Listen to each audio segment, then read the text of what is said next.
Hello, hello, GM. Good evening. Dobry wieczór. Welcome to the ETHWarsaw Meetup. Thanks for coming on a Friday evening. We have two great talks for you tonight. We'll have Włodek and Paweł and Monika. Włodek is gonna talk about public goods. The challenges around financing public goods and how Octant uses ETH staking for that very purpose.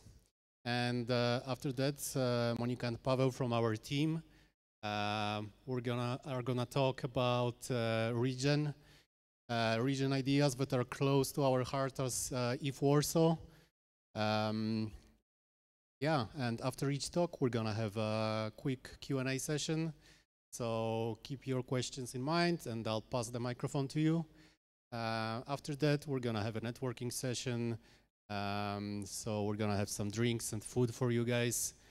Yeah, again, thanks for coming. And I'm gonna pass the mic to Włodek. Let's give him a round of applause.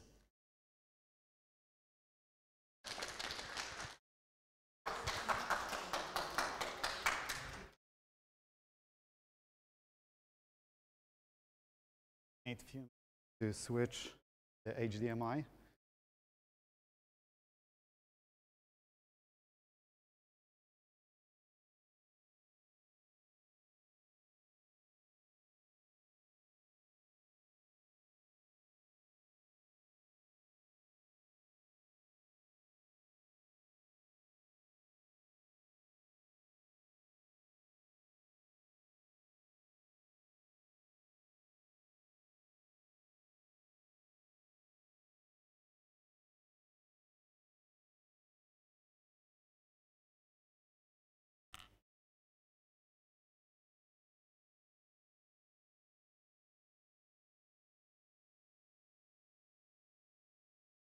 Okay, hello, welcome everybody. Thank you for inviting me. Thank you for being here. Friday evening, and in a city like this, there are plenty of opportunities. So I'm glad that you decided to spend this time here with us. I hope that I'm not going to disappoint you with my. So I'm going to be talking about public goods and why financing them is actually quite challenging and what we can do to solve the challenges. Okay, so let's start with some basics. When we talk about public goods, we are dipping into some jargon that gets thrown around a bit too loosely sometimes. This can lead to some pretty confusing discussions, so in order to avoid them, let's settle on one definition. And throughout this talk, I will be using the definition from economics, because this one is the most widely used, the least controversial. So when economists talk about public goods, they mean something, be it a good or a service, that has two features. It's non-excludable, and its use is non-rival. And out of these two, actually, the first one is the crucial one, the non-excludability. Because this is the characteristic that allows us to distinguish between private and public goods. So I will focus on this aspect throughout this whole presentation. And to oversimplify it a bit, a good is non-excludable when it is really hard to stop someone from using it once it is available. So once it is available, anyone can use it. Therefore, the rule no shirt, no service does not apply here. Okay, before going any deeper, let's also clear up some misconceptions that are quite common. So first of all, public goods is not just another name for goods provided by the government. Not all goods, not all what government does is public good. And some public goods are actually provided by private entities. For example, if government decided to produce cars tomorrow, it wouldn't make cars into a public good. On the other hand, radio stations are a textbook example of a public good because it's almost impossible to stop someone from tuning in. And yet, most of the radio stations are actually privately funded. Another misconception that we should be dealing with is that public good does not imply something that is universally valuable in the same way to everyone. Public good don't always benefit everyone. There may be folks who feel they don't get much from them. So in a nutshell, what makes something into public good isn't who produces it, who finances it, or even how many people benefit from it. It's all about whether we can keep someone from using it once it is available. So what would be a good example of a public good in a digital or a Web3 space? Ethereum software clients connecting the nodes are an excellent example. Why? Because to encourage the use, you need to make them open source. And once you go open source, basically everyone can use it. So it's either available to the whole community or it's not available at all. In fact, open source software in general is an excellent example of public goods. However, it needs to be added here that open source doesn't mean that source is available. Yes, that's one of the conditions, but it's not enough. When I'm talking about open source and when I'm using this as an example of public goods, I mean software that is released under one of the licenses approved by the open source initiative. That is software that is, has its source publicly available, but also source that you can modify, you can freely redistribute, software that is technologically neutral, and so on. If you're interested in this subject, Lefteris from Włodek has an excellent presentation on it that you can easily find on YouTube and probably some other places as well. Other examples could include advocacy. For example, the work that Crypto Open Patent Alliance is doing. As some of you may know, they are involved currently in a legal tussle with Craig Wright, who claims to be Satoshi Nakamoto, basically the originator of Bitcoin, and now tries to control the development of a blockchain through patents. Open access research is also another example of public goods. Educational content and documentation, as long as it is freely available, and so on. And open meetups. Meetups like this are also public good. Okay, so now that we know what are public goods, and we also identified some of the examples in the digital space, let's turn into why is it so hard to fund them, sustainably or otherwise. Again, the main issue here is non-excludability. If you can't restrict access to only those who pay or contribute in other way, there is a tendency among potential beneficiaries to hold back on paying, hoping that others will chip in enough so that the good will be provided. And this situation is commonly referred to as a free rider problem. So how do we solve this dilemma? How do we stop people from free riding? And there are actually several strategies, or maybe even many strategies, but in this presentation I will talk just about two of them, representing the opposites of the spectrum, and you can fill in what's in the middle yourself. So the first approach is voluntary contributions. And by voluntary contribution, I mean both individual and corporate donation. And this seems counterintuitive. I just told you that the problem with public goods is that it's really hard to finance them because of the free rider problem. And voluntary contribution seems like something that flies in the face of the free rider problem. However, there's a very large literature on provisions of public goods.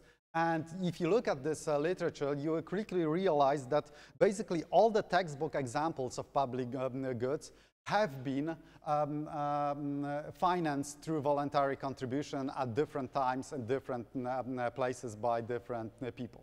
So what gives? Why people are paying when they don't have to?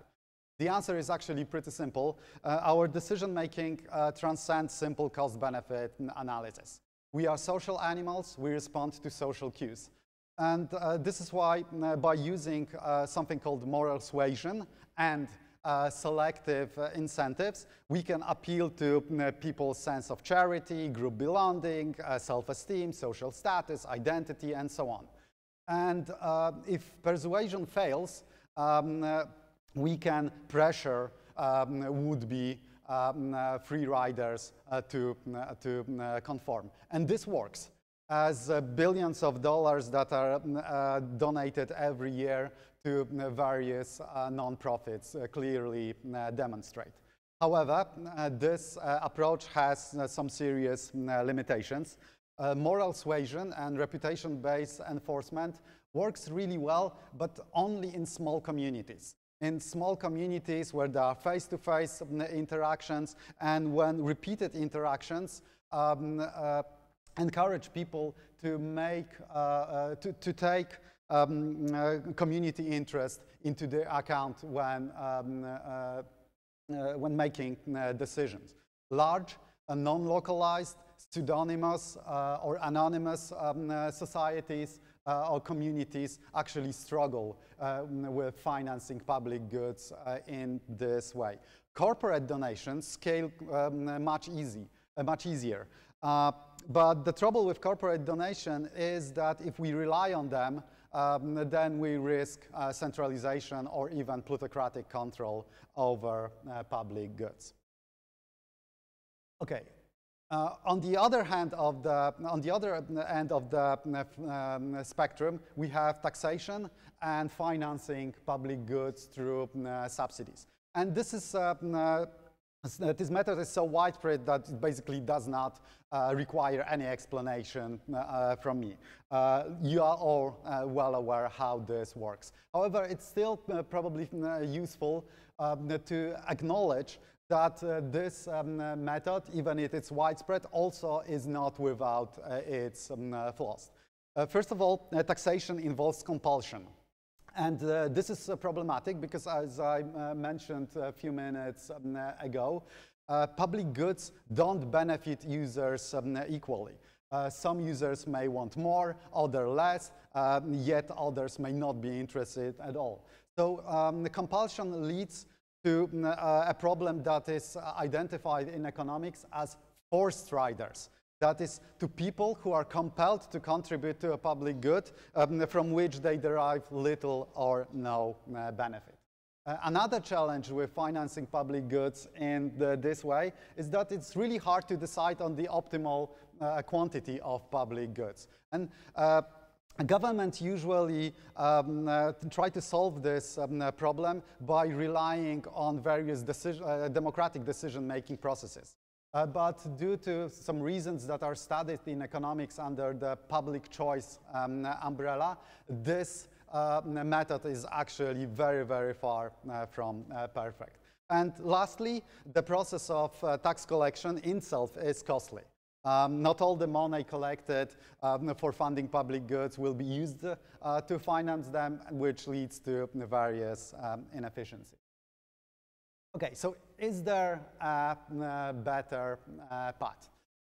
I believe that yes, there is, and the Golem Foundation that I represent believes that with clever mechanism design, we can actually overcome or address some of the problems mentioned before. And we are in a pretty good position to actually do something about this problem, because we have a very large treasury that potentially can be used to experiment with various approaches to public goods funding. This very large treasury goes back to 2016. When the original Golem network was funded through a very successful token swap. Back then, ETH was swapped to GNT.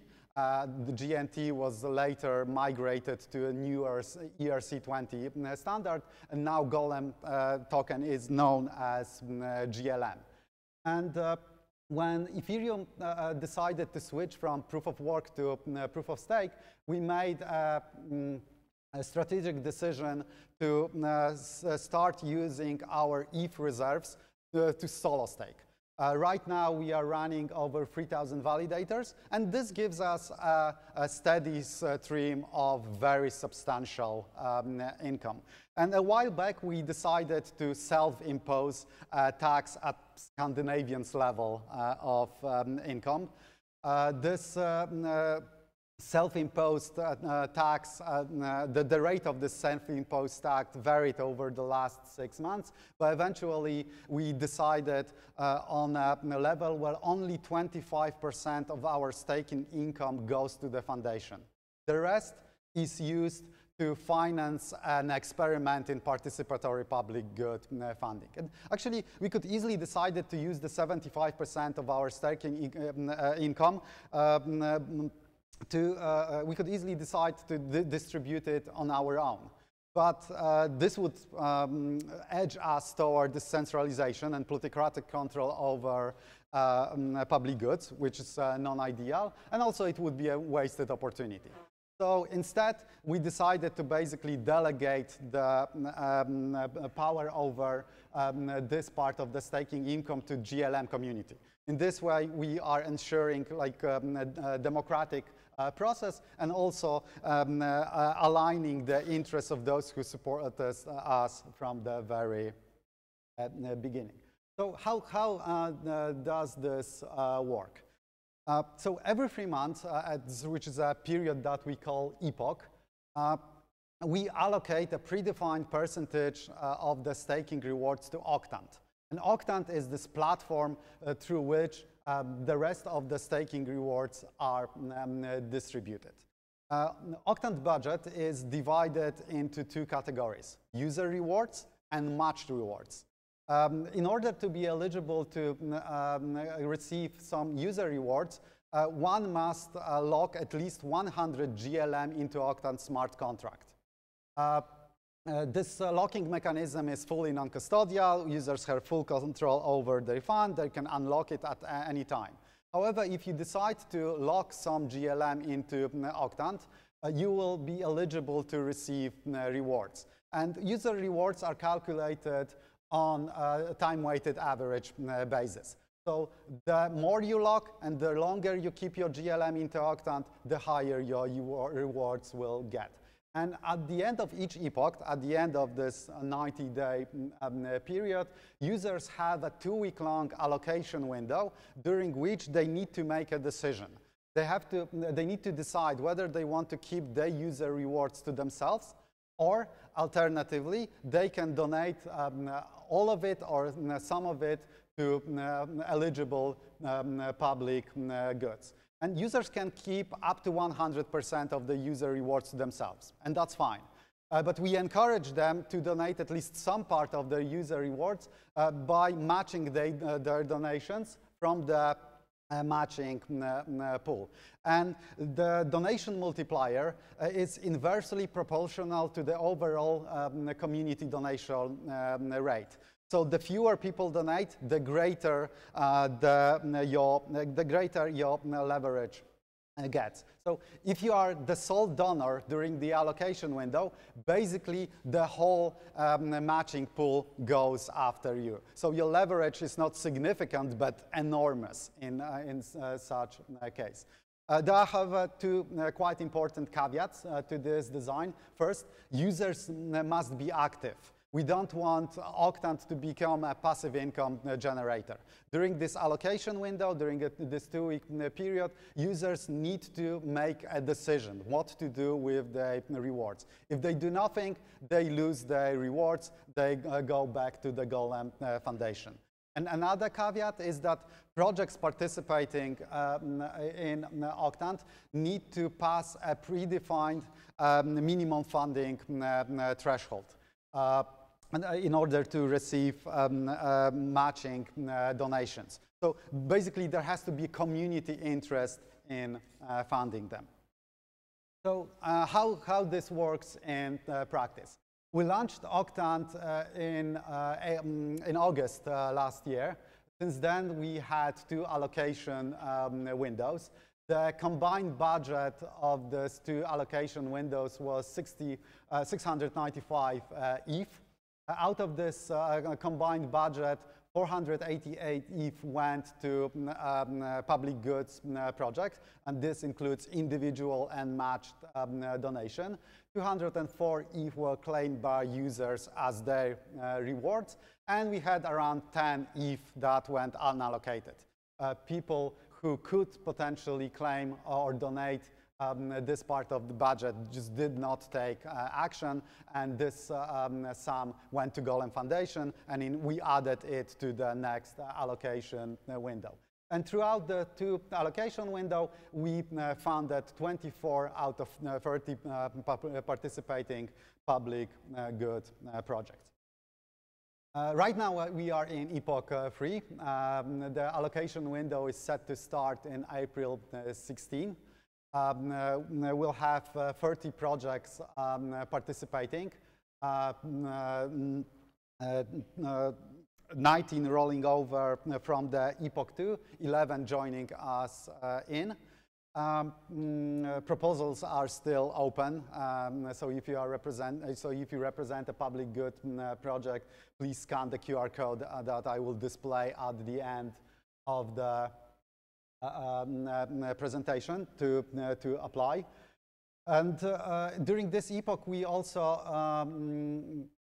decided on some changes. We introduced some changes. Most notably, we decided on a fixed split for ETH staking yields.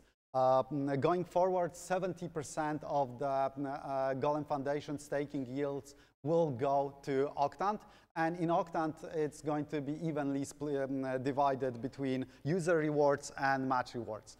So assuming consistent ETH yield, we anticipate having around 338 ETH for users and 338 ETH for match rewards. New users are welcome to join in at any time. Basically, all you need is some GLM that you can easily acquire at various exchanges, both centralized and decentralized. So as I hope you can see, our approach comes with some advantages. First of all, Octant is powered by a regenerative funding source. The Octant reward pool is constantly being replenished from our ETH staking operation. So basically, it's like having a renewable source that keeps on giving. Okay. Secondly, Octant is built around recurring user rewards. Unlike platforms that rely on one-off donations and require like new money for each funding grant, Octant actually rewards active users' participation every 90 days. This means that if you are interested in public good funding, that basically every epoch you have a new opportunity to donate to your favorite causes without having to dig deeper into your pocket. And last but not least, there's this win-win design of Octant. Our goal with Octant is to basically create a first self-sustaining public goods funding mechanism that financially empowers both public goods projects and its community. And I hope that from what I showed you and from the results that you've seen a moment ago, this is pretty clear that at least to some extent we are already succeeding. Because if someone is just interested in user rewards, they can do it. Like they can claim the user rewards to themselves. On the other hand, it is enough that just one person decides to donate a small part of their user rewards to public goods causes, and will actually match this donation from the very, very significant matching fund. So in this way, just one person interested in funding the public goods can have a huge impact on the whole ecosystem. There are, however, obviously some limitations. Just as like stairs prevent Daleks from world domination, our limited ETH treasury limits us from overtaking the whole public goods funding ecosystem.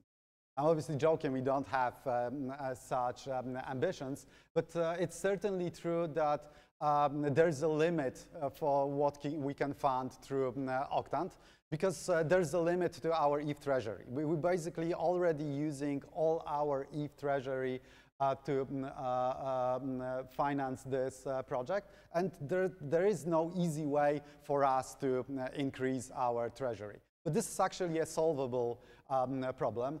We are currently working on a partnership with Diva Staking, which is a liquid staking solution.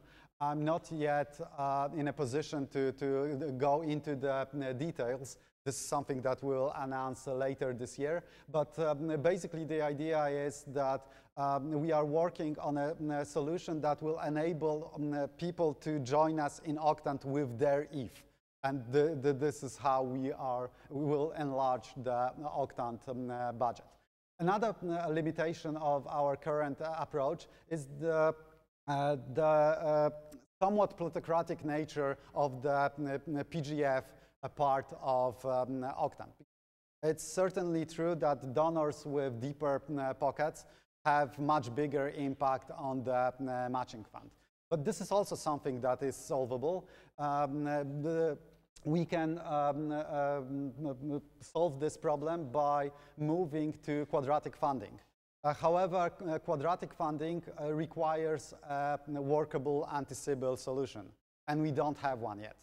In fact, I don't think that as an ecosystem we have a workable anti-Sybil solution.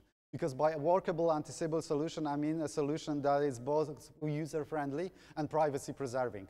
And none of the options that we have right now within the ecosystem actually tick both boxes. But I believe that this is a solvable solution. We are working on it. Many other projects are also working on it. So sooner or later, we should be able to switch to quadratic funding within Octant and go away with plutocracy. Okay, so let me wrap up this talk by introducing you to a fascinating mythical creature. As some of you may know, the name Octant is derived from an early navigational tool. And in the early days of map making, the uncharted territories were sometimes marked with Hickson Dragoness mark, which translate to here be dragons. And within the Web3 ecosystem, we actually have dragons, our own dragons, ICO dragons.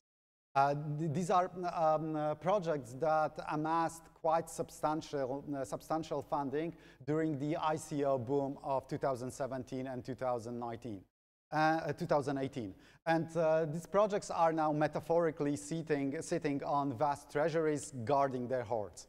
And one of our goals or hopes with Octant is that we can inspire the ICO dragons to do something quite similar to what we are doing.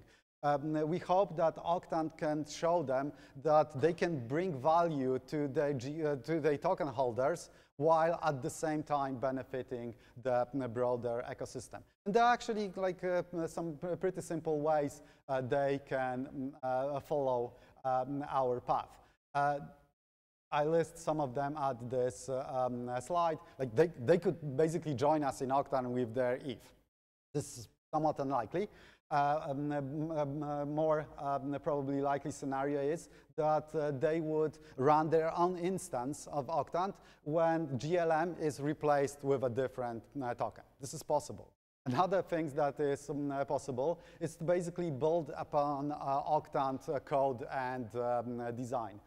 Octant as a platform, Octant as a software project is released under GNU GPL license.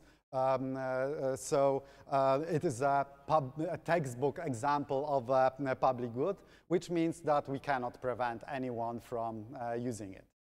And this is probably a pretty good way to end this presentation. So thank you very much. If you're interested in what we are doing, and if you're interested in how Octant works in practice, what we achieved so far, what kind of projects we funded to this sport, what are our eligibility criteria, you can check the websites that I'm listing on this slide. We are also available on social media, and the QR code will lead you to a form when you can leave some contact info, and we'll be happy to get back to you with some additional information depending on what you're interested in.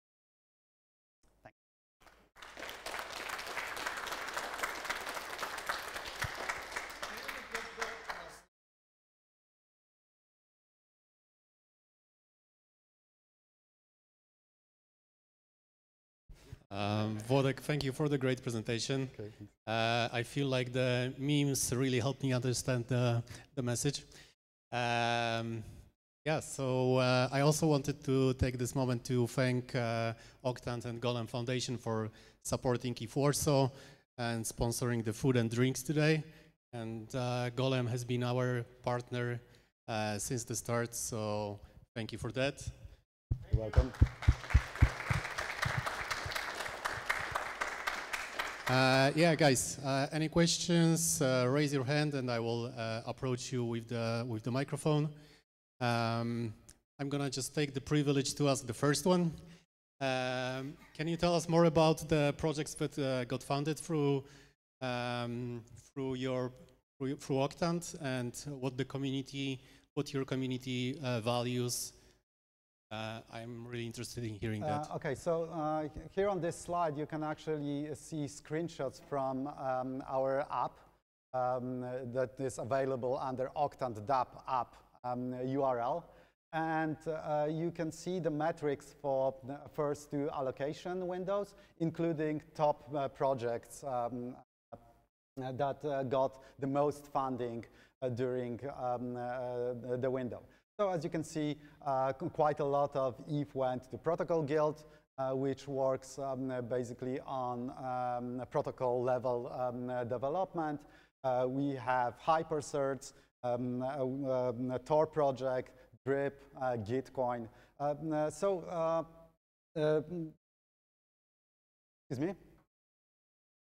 ETH. Yes, 33 ETH. Yeah, I'm not sure how much it costs right now. It's probably around 2,000 USD. So just, you know, multiply it. 3,000. Oh yeah. Okay. So sorry. I mean, it doesn't change as often and as quickly, but yeah, it's an ETH. So as you can see, there's actually quite substantial amounts. You can see how much Włodek cares about public goods and not the price of ETH. Yeah, I'm absolutely not interested in the price of ETH. I mean, it's super important to us because this enables us to do a lot of stuff. But yeah, I myself, I'm not a trader.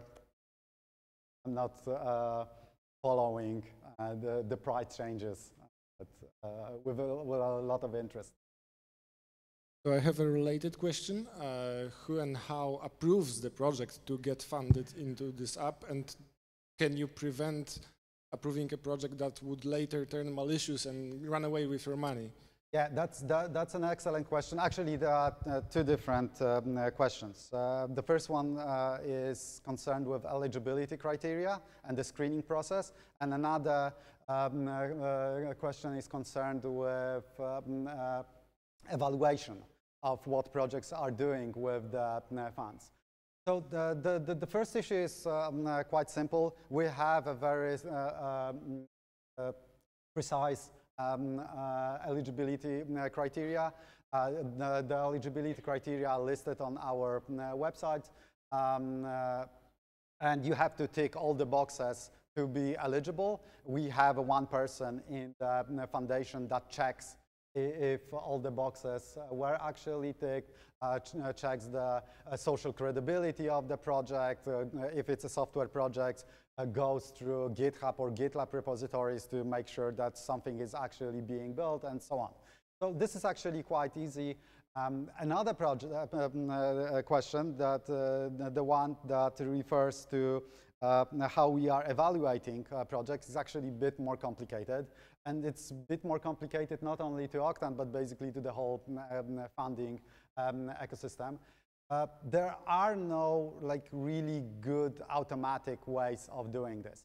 Some projects actually do try to come up with something, and one of the projects that is working on this, actually two projects that are working on this problem got funding from us. One is HyperSearch, another is open source observer. Right now, we are basically have another person in our team that checks if the money that was collected from Octant is spent the way project promised us. But yeah, this is not a scalable solution. So we definitely looking into something that it's more like scalable, and at this moment looks like HyperSearch is the way to go. And we are actually trying to implement HyperSearch into our system, although it's not the only possibility here. It's just like it's the one that seems to be the most suitable for our purposes. We got another question here. Hey, I have two questions. First one is, do you plan to issue a token? No, not really, because we already have a token, GLM. This GLM is a native token of the Golem network, and we are using it in Octant to basically fullest extent. So there's no need in this particular setup for another token. Maybe with liquid staking it will change, but at this moment there is no need. Know what price of GLM is? Around 29 cents. And do you know what was all-time high of GLM? 80 something cents. Do you think it will ever hit all-time high again? Yeah, it's a nice question. I can only tell you that yes, I hope that it will hit this all-time high, and we will surprise it. But you know, there's it's a hope, not something that we as a foundation can ensure in any way. Right. And the second one is, do you know how many projects of these 24 that you are invested in scammed you out of money? Like So how many far, didn't deliver? So far, actually all delivered. So yeah, but you know, you have to understand that yeah, we have pretty strict eligibility criteria, and one of the criteria is actually social proof. So we basically are doing a lot of screening before accepting project into Octant. So this is like one way we are ensuring that the number of projects who will try to scam us ultimately is going to be really, really low. Like we cannot guarantee that this number will be 0, but we are doing all we can that the number is as low as possible. And I just came up with my third question. How do you plan to scale up? Like, what's the next goal of Octant? Like, what do you want to be? So yeah, Who do you want to become? the next goal is this Diva staking, introducing liquid staking into Octant in order to grow our staking pool. Our staking pool is already very large. As I said during the presentation, we are already running over 3,000 validators. So this is a very, very large amount. We are staking more than 100,000 ETH. But yeah, 100,000 ETH is basically all that we have as a foundation in our treasury. If you want to grow Octant, we need to find some outside sources of capital, and this potential Diva partnership should enable us to increase this budget. Do you view Lido Finance or AI as your competitors? Not really. I mean, yeah, with liquid staking, we will have to present the potential users with competitive rates. So in this sense, yes. But right now, no. And my last question,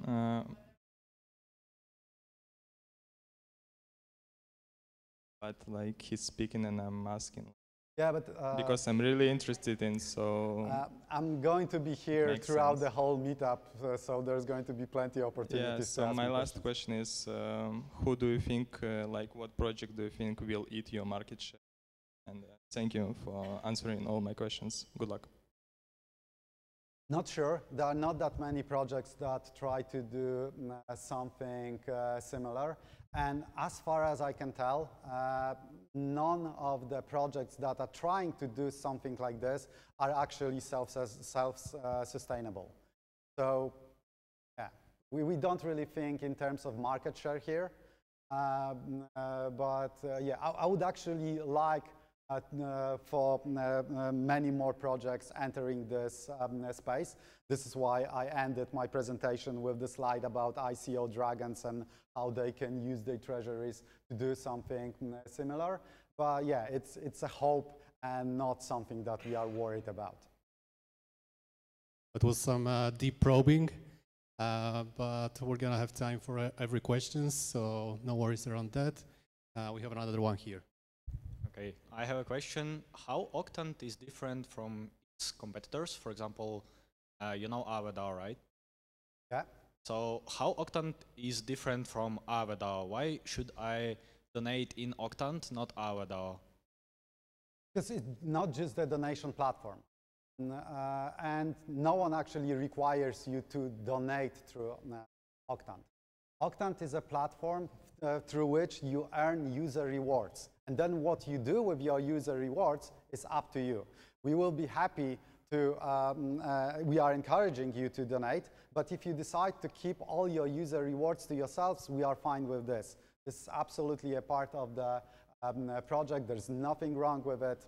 So yeah, it's a different scenario.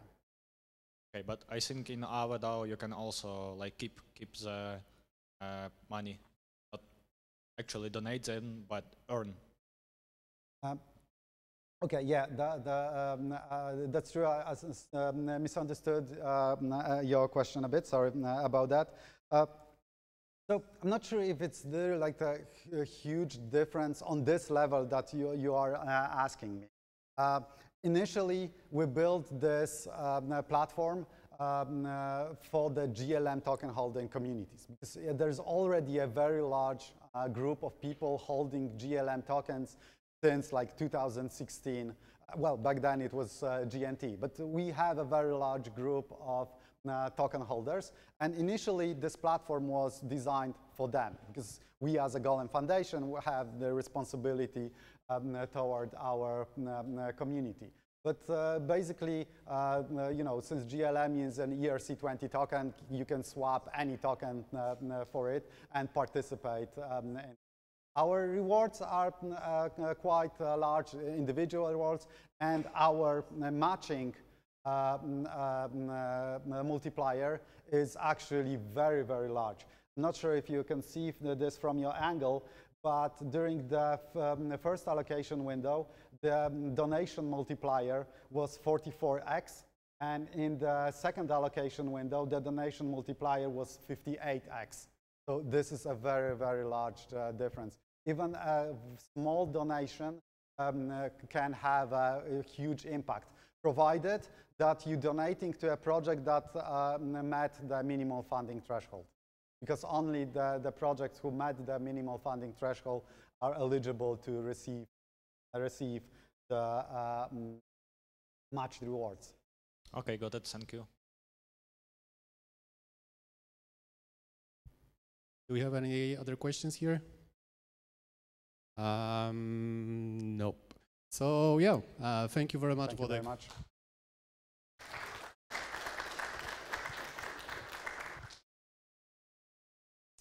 Yeah, so today's a special occasion. We're gonna have a presentation from the ETHWarsaw team. We're gonna have a 2-minute break. If you have a drink or some food, this is the moment. And we'll start it in 1 minute.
I'm curious about one thing, show of hands.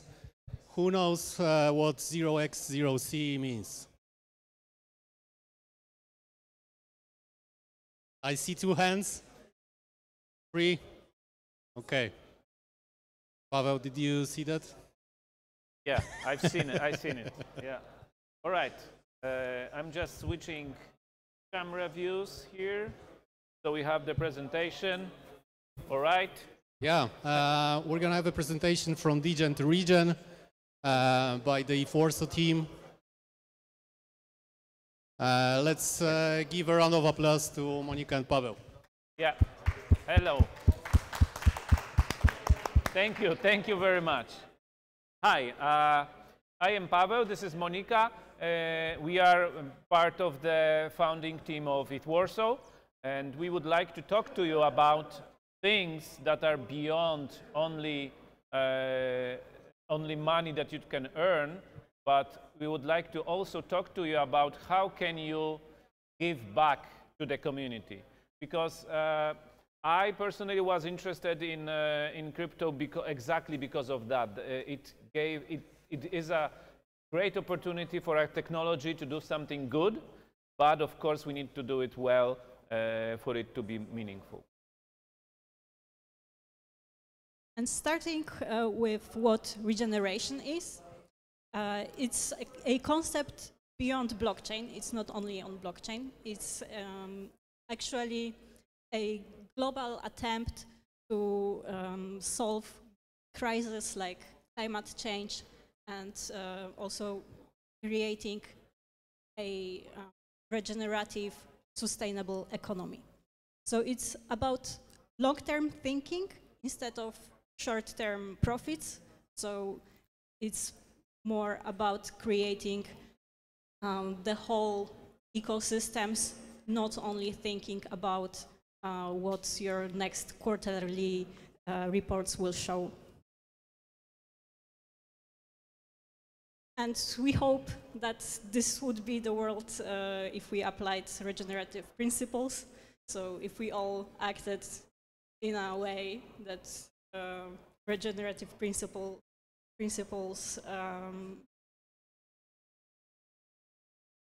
yeah, so this is a great vision that is actually possible. We strongly believe that it is possible, but we need to work together and we need to figure out ways that will make this technology very useful for this actual proposition. Yeah, and why blockchain? Why blockchain is a question that is really good to ask every time you start a new project, like, is this technology really needed? Because we as blockchain enthusiasts tend to use blockchain everywhere, even if it's not really needed. But in this case, blockchain is a technology that allows global coordination, and people from the whole world can collaborate to create common projects, including public goods projects. And of course, other advantages of blockchain also applies here. So like blockchain is decentralized, transparent, immutable, programmable. You probably all know that. And what is very particular for blockchain technology are the communities that exist around blockchain. And even we can see what Włodek presented, that you know, from a project that started as just an ICO, we have now the whole idea of doing good. Yeah, and to me as a programmer, as a developer and engineer at heart, it is very cool that this technology allows us to combine different pieces. You can build some kind of logic, some kind of rules for how something is distributed, doesn't have to be money, for how something works, and then you can put those blocks together to compose something new. And no one can stop you from doing that, because if you know how to read this, and it's not that complicated, If I know it, then like it's easy. If you know how to connect that, you can actually create something new that no one else has thought about yet. And this actually spikes and sparks collaboration between people that would have never met in real life. So on blockchain, regenerative movement often appears as refi, so regenerative finance. And it's about investing in projects that could potentially have impact on the ecosystem, on the environment, and so on.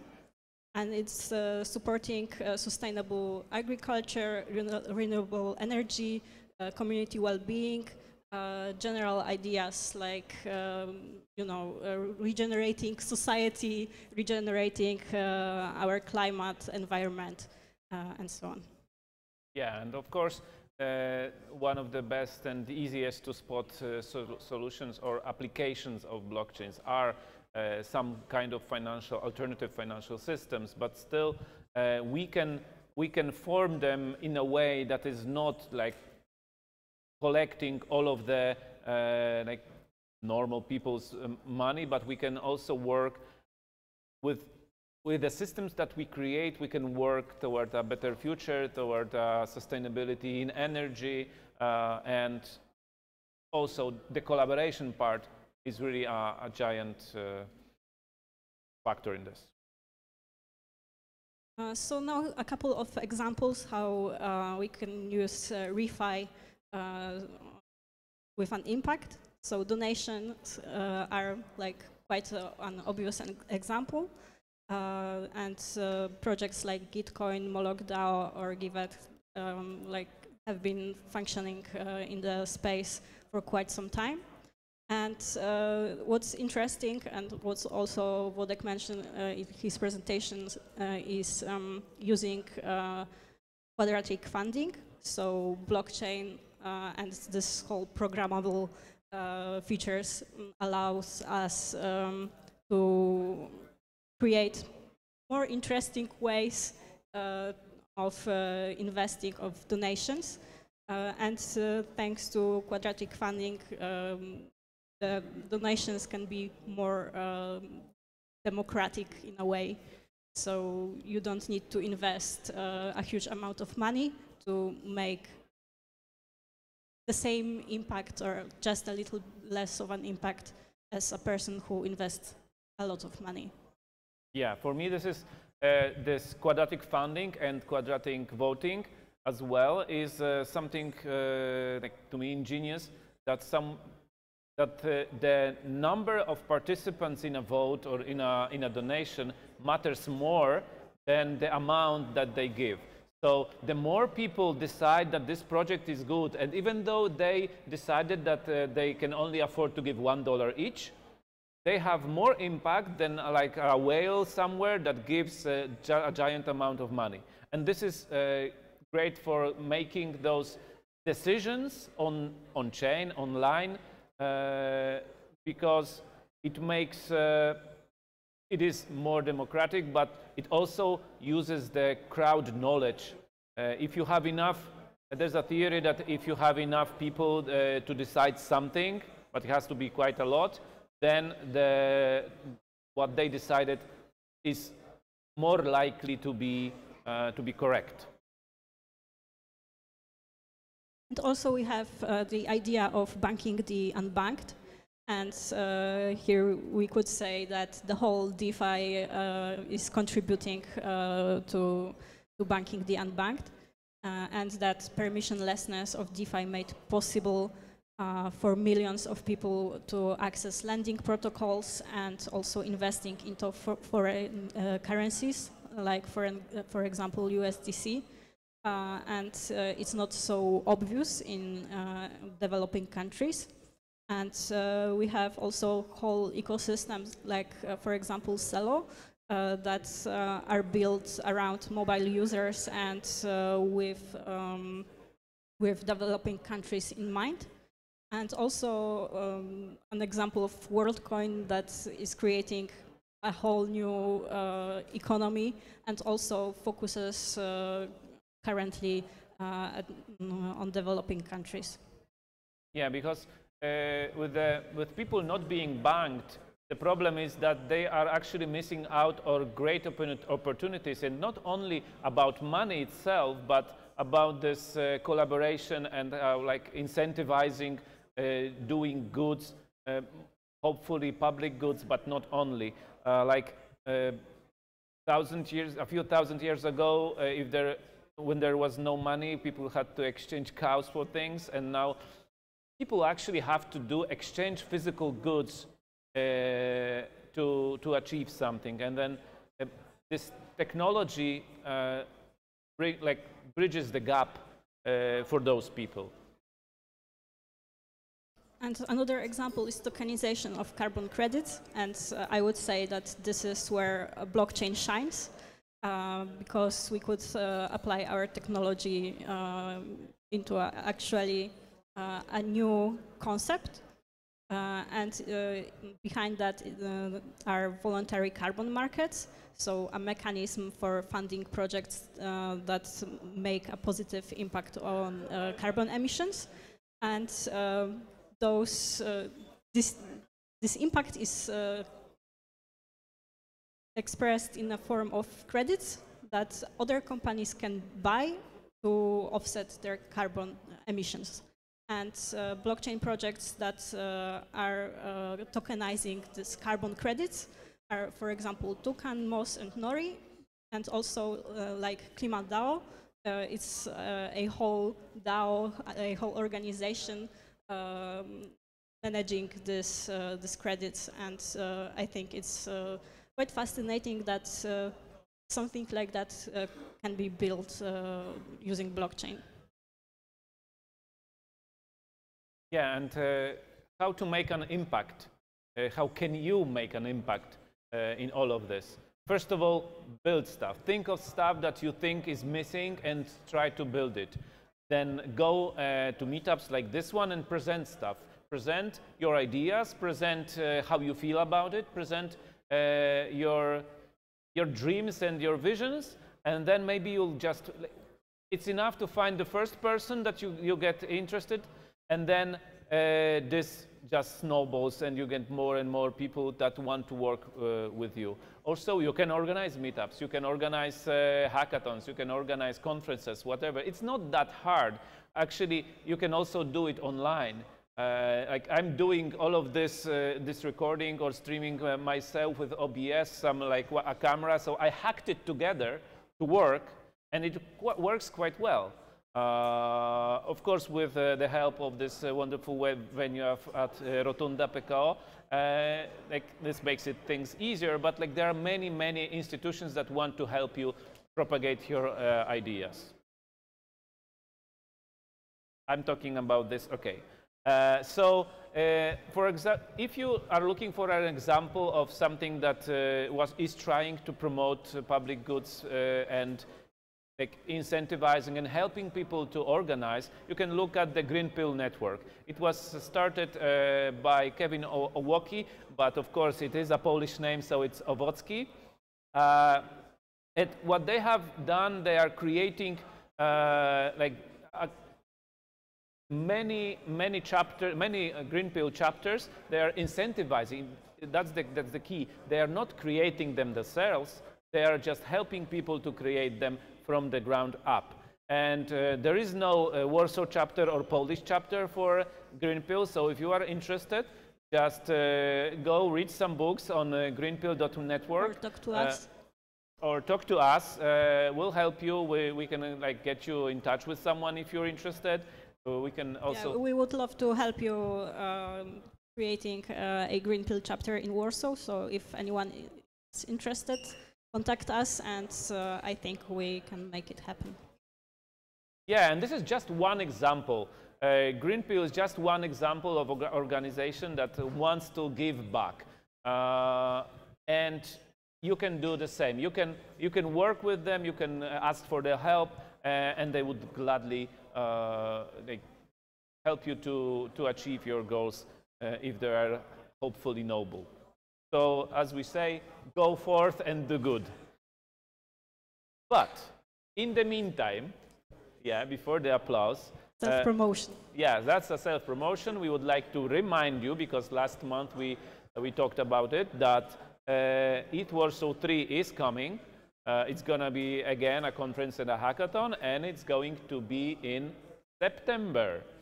So get ready, start preparing for the conference, start preparing presentations. For the hackathon. And for the hackathon, of course. Some regenerative ideas.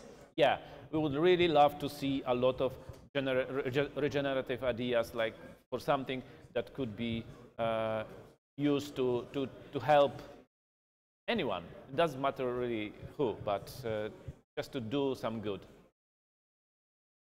Oh, that's the last slide. Anyway, thank you very much. I hope you guys have fun. And what? See you next time.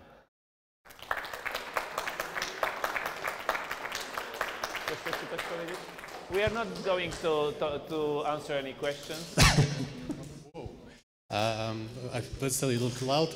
Anyway, we're not gonna do a Q&A session. If you wanna talk with, can you? Okay.